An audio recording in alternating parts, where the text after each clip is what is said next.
Hey, South Florida's meteorologist Jennifer Correa. Happy Wednesday. We do expect a mainly dry day through the rest of the afternoon with a mix of sun and clouds. It'll feel mild but not too hot. 87 is the forecast high for today, which is right on average for this time of year. Also, the brisk onshore flow continues. If you're heading out to the beach, try to stay away from the water. Those rip current risks do remain high. Surf 1 to 3 feet.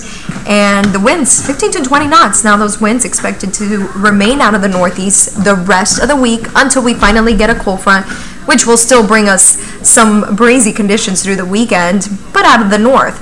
And by the way, that cold front will cool us down slightly. It'll feel very nice, especially Sunday morning with lots of sunshine throughout the weekend.